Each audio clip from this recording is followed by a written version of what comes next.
Let us come to order. Today is May the 23rd. We're at the Civic Center for a special meeting of the City Council. Please call the roll. Mr. McLaughlin. Here. Ms. Albrecht. Here. Mayor Bailey. Here. Mr. Wallace. Here. Mr. Putnam. Here. First item on the agenda is a resolution. This resolution is an amendment to our standing operating procedures in our meetings that we have here in the Civic Center. Before we even read this resolution, I want to open the table up for discussion.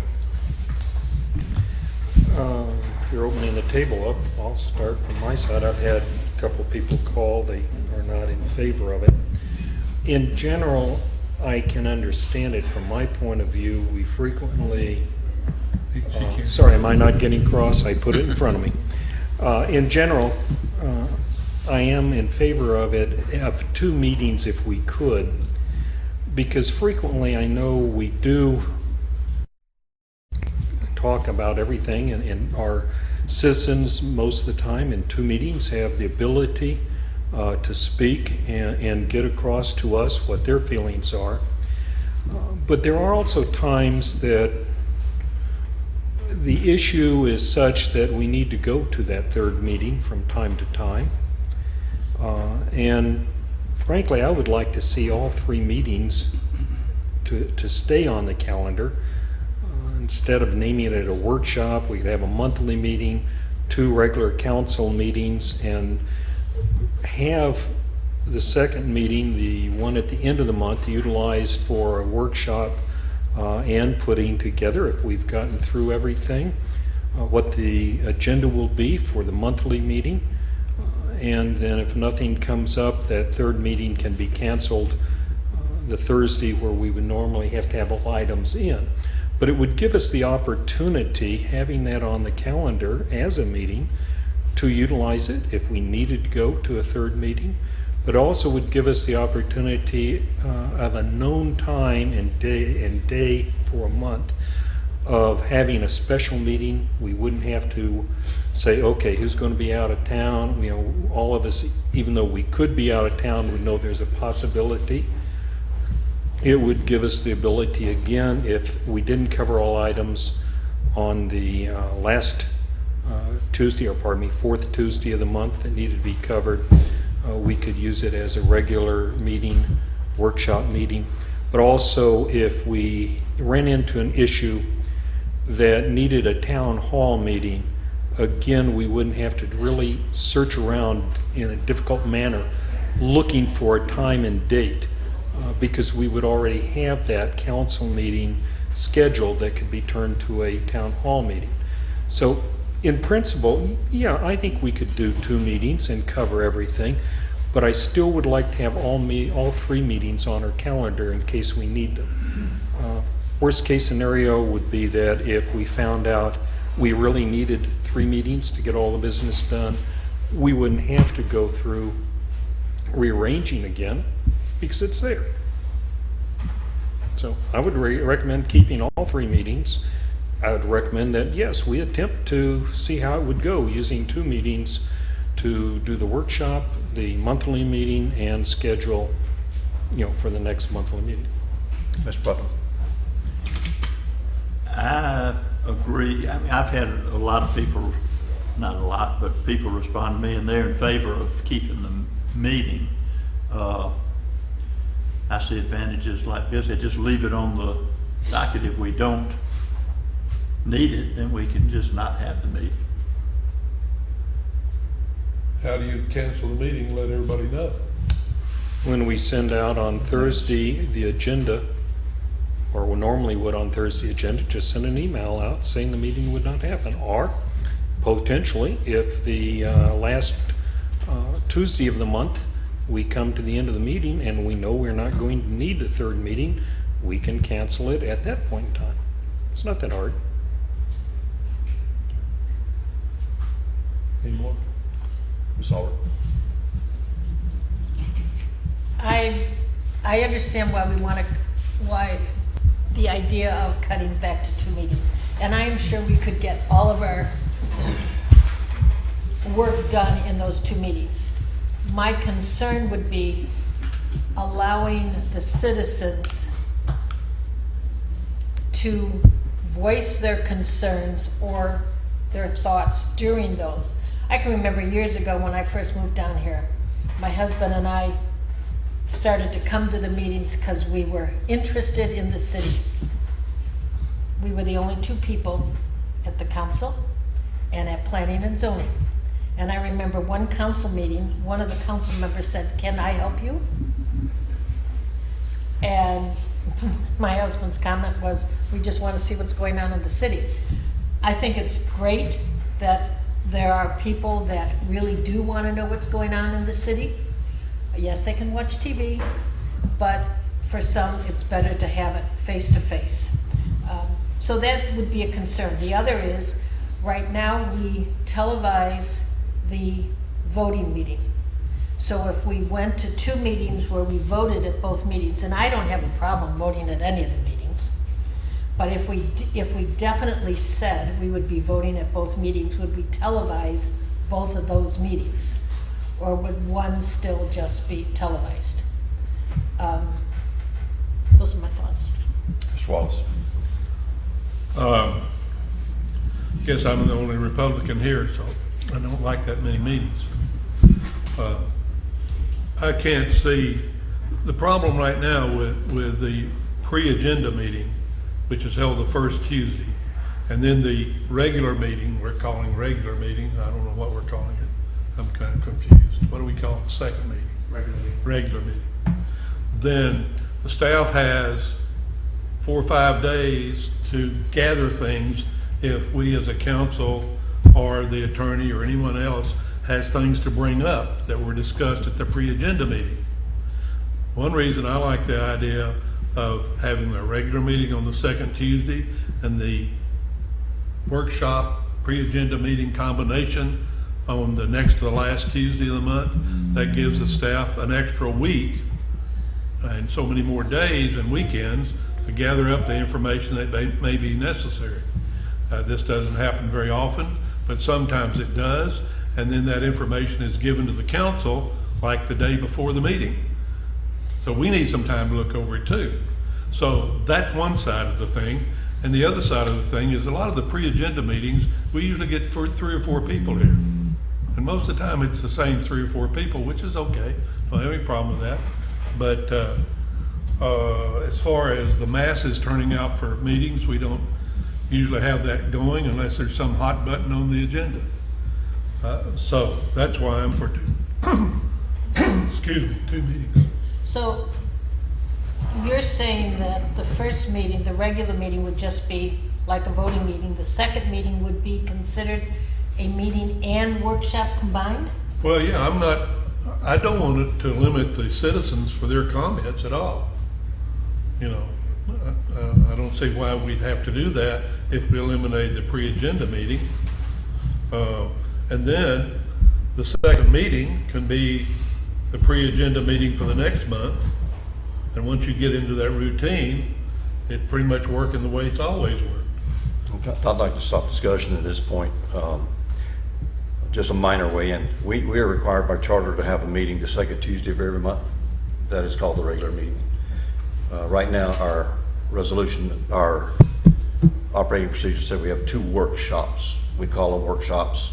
We generally don't conduct regular business at workshops, but as we know in the past, we certainly have conducted regular business at workshops. We approved a $280,000 expenditure at a workshop. Motion to read this resolution by title only. I'll make a motion to read it. Is there a second?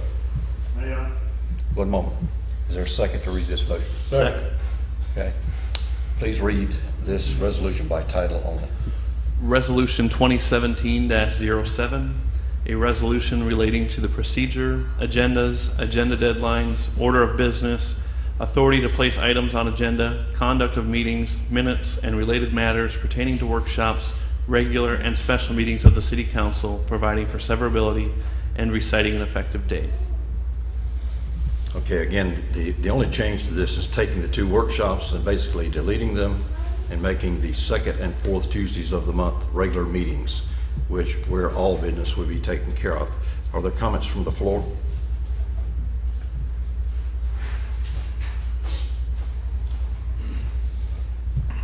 Chuck Guilford, 110 North 39th Street. For over 50 years, this council has had one voting meeting the second Tuesday of the month and a workshop meeting. Now, the second workshop meeting prior to the Tuesday meeting has come on lately. Why, at this time, would you want to take away the participation of those few citizens that would like to attend the workshop meeting before a voting council meeting? I'm not sure. Why would you need to even think about changing these agenda when it's been working for over 50 years so well? Obviously, my question, is if you pass this resolution, I think you're going to eliminate opportunities for a lot of the citizens to express their opinion. And yes, during the last administration, we did lose some of the participation, but you've gained a lot of it back. And I appreciate the opportunity. Thank you. Any other comments from the floor? Walker? Dr. Walker? No, just go ahead. I don't see any need to change it, because yes, there's only a handful of us that show up for the meetings, but we come here for a reason, so we can voice our opinion. So I don't see any need on changing it at all. Okay, thank you. Any other comments from the floor, please? Yes, ma'am. Hi, I'm Linda in 242 Nanock. I think citizen input is very important, and I appreciate the fact that I'm able to do so. So I just want to make sure, I don't know about the meetings, but I want to make sure that citizens' comments are important to the council. Thank you. I would bring one point of order. During a regular meeting, we actually put on the agenda for miscellaneous citizens' comments. And the table also recognizes citizens' comments from the floor before votes. During a workshop or a special meeting, there is no citizens' comments placed on the agenda, just general comments. I don't think the purpose of changing the meeting structure is to eliminate comment from the citizens. It's just to expedite the business of the city. Any other comments from the table? Had a moment to catch your breath and think about it. Any comments from the clerk? The only one I have is if we're worried about protecting the citizens' right to speak, they should be in favor of this switch because workshops do not entitle them to speak. That's all. Do they know that? Comments from the I've said manager? that. Yes, Ms. Lowe. In response to what Adrian just said, let's be honest. We have never, and I've been covering this for 15 years, so I can speak for the last 15, we have never held to that rule. Workshops to the people here indicate that we can come and speak rather freely, although there have been many instances when we couldn't. And voting meetings have been held to a standard when the council wanted it to. That citizens were not allowed to speak, even though legally we're supposed to because they're public meetings. I've seen that in action. I've been the recipient of that. So let's just realize that the councils in the past, and this one as well, do what you want to do when you want to do it. So to tell the citizens that it would be better to be in favor of this because you're not supposed to speak at workshops, there's no place for citizens' comments, is a bunch of malarkey. So Section 2, letter E, if you want to read it, first sentence. I know that, Adrian, but my response Please is, address all your comments to the chair. Thank you. I know that, Chair. My response is, citizens have always had the opportunity to give our comments at the workshops. You know this. We occasionally have our chances to give our comments at the meetings. So if you do away with the workshops, when are we supposed to say something? You, Rex, you, Jerry, you, Please. Linda, and you, Bill. Thank you, that's enough. Please sit down. Why? Pointing your finger is disrespectful. Please sit down. You can leave if you like, but be respectful to this council. Motion to adopt this resolution. So moved. Is there a second? That took care of that. The motion dies due to the lack of a second. Could have just as easily resolved it by voting, but that's okay. By not voting, it means we can put it right back on the agenda for next month. All right, the second is the first reading of an ordinance.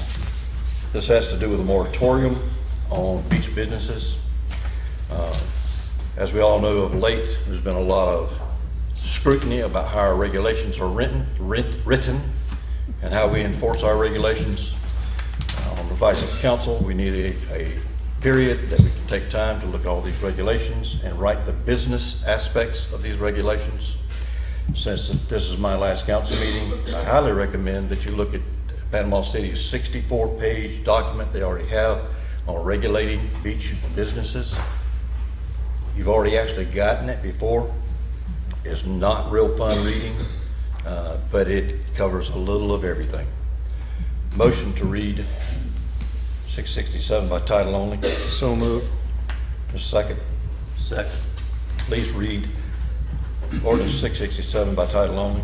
Ordinance 667, an ordinance of the City of Mexico Beach, Florida, establishing a temporary moratorium on new beach vending businesses, establishing a temporary moratorium on new or expanded locations for previously approved beach vending businesses, providing for severability, and providing for codification, providing an effective date. Okay, this is a first reading.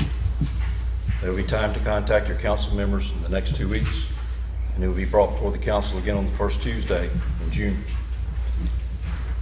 The last is a second reading of an ordinance, 666. Motion to read 666 by title only. So, We have a motion and a second. second. Please read it. Ordinance 666, an ordinance of the City of Mexico Beach, Florida, amending the appropriation of funds of the budget for the fiscal year 2016-2017 for the purpose of providing funds for the general fund and providing an effective date. Ladies and gentlemen, you've had an opportunity to look at these budget amendments. These are housekeeping amendments to take care of all the projects that we've done over this past year prior to passing of the hat. Are there any questions from the table about any of the items on the agenda in the budget amendment? I have none. Are there any questions from the floor? Motion to adopt ordinance 666. So moved. Second. Second. Please call the roll. Mr. McLaughlin? Yes. Ms. Albrecht? Yes. Mayor Bailey? Yes. Mr. Wallace? Yes. Mr. Putnam? Yes. Been advised there's one item we want to consider miscellaneously, maybe two. I'm not sure. I know the council has received a letter from Ms. Williams about I guess you would call it a boathouse across from her property. I don't know if they've looked at it. It's very similar as far as the one that is on corner of Georgia, and I believe it's 4th, more of a garage that allows a boat to be stored in it. I'm happy that the one is over by me. That's over by me because I live close to the one that's in existence over there. As far as I'm concerned, the one that's over on Bailey Lane looks somewhat akin to a commercial building where I could pull my car up to and expect to find a mechanic to walk out and help me get it repaired. It is a metal building designed to allow vehicles to be parked within the building. It is considered, as far as the building department, to be a single-family house. I think these type of buildings in residential areas do not help those areas, more especially ones like this metal building. I would like to see us to put a 90-day moratorium on single-family houses, specifically the ones that are built in a manner that allow vehicles or boats or boat trailers to be stored within what is considered the living space. where the kitchens and the bedrooms and so forth are. Personally, I think storing boats and so forth in where you're going to sleep and eat because of gasoline and so forth is a bit dangerous, but we have a couple of them that are that way. And I'd like to see a moratorium because I know that there is requests in front of our planning and zoning that probably would stop these type of buildings in the future. I'd like to put a moratorium in place of having any more permits issued until for like a 90-day period, which would allow them, I know they're working hard on things, to get the verbiage in place to go on our LDR that would prohibit these style homes in our community. Frankly, I would also ask that in the same moratorium that there be a moratorium on any family homes, single family homes that are made of metal and metal construction that look like a warehouse. Again, I don't think in any portion of our city a garage warehouse type building as a single family home benefits any of us. Would love to see it as of tonight, but I would request if the council would authorize it that we could put a moratorium like this in place.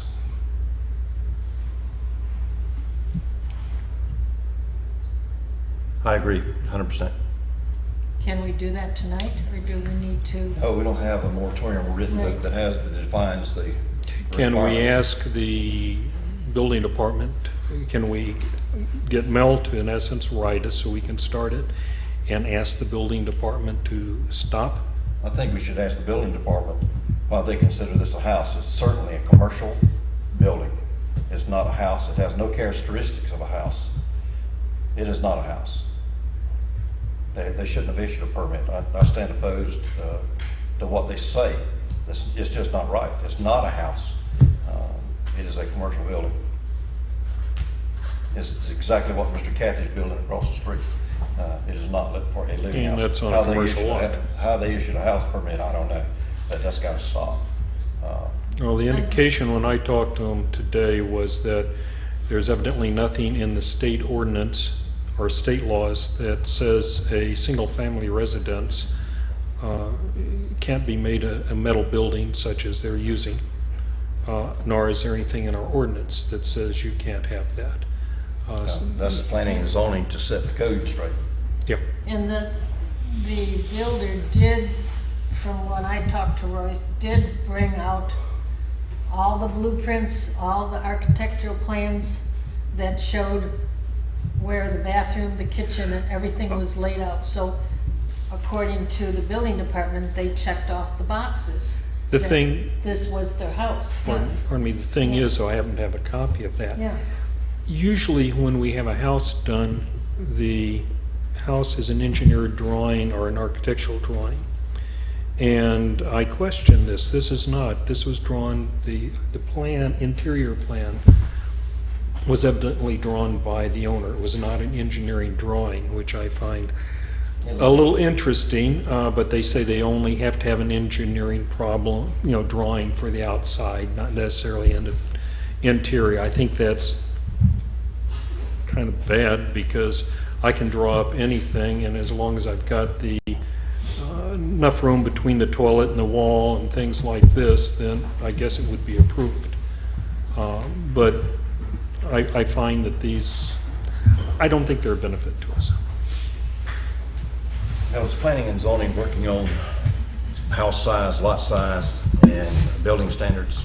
Yes, so they are, and this item was placed on the agenda for the June 5th meeting for discussion. Our planner, Alara, will be here at that meeting so that we can have her give us some direction on her professional expertise on how to combat this sort of thing. Well, I would recommend they bring a recommendation back to the table sooner than later on construction standards. We can have our own code in Mexico Beach. It doesn't have to comply with state code as long as it doesn't supplant state code. I think the moratorium is a good idea because we've had one, now we have two. Who knows what other people have in mind, and I don't think we want to go down that route. Well, the meeting's only a week away. It can certainly be brought to the next meeting. for a moratorium. Yep. Can we do that? Mine was a comment for the good of the public and everybody else, but I'm gonna let Mark tell you because he's here now, so I don't have to worry about it. Just real quick, on Thursday afternoon into Thursday evening, my department, police department, a few departments from Gulf and Bay County will be doing a training over here in the city with Shands Air Care that will involve landing a helicopter in the city. Might be close to some people's backyards. Just wanted to let everybody know, so when you see it, don't get concerned that there's anything major going on. It's just a training exercise. Just wanted to make everybody aware. Okay. Yes, we need to prepare the moratorium for next week. Some assistance from Nick, please. What did you need? Further questions, comments? Motion to adjourn. No, I have one thing. Didn't make the 20 minutes. Mr. Mayor. All right, we have worked together for 2 years with many of us, and this is an appreciation of all that you've done for the last 2 years. Your leadership and hard work. We have completed City Hall. The canal project should be done in 4 days, and Parker Park Phase 1. So, as from the council and the city, we just want to thank you for your effort thank you very and work, your hard work here.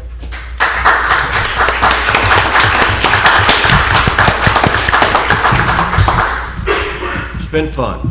It's been fun. Motion to adjourn. So moved. Thank you very much.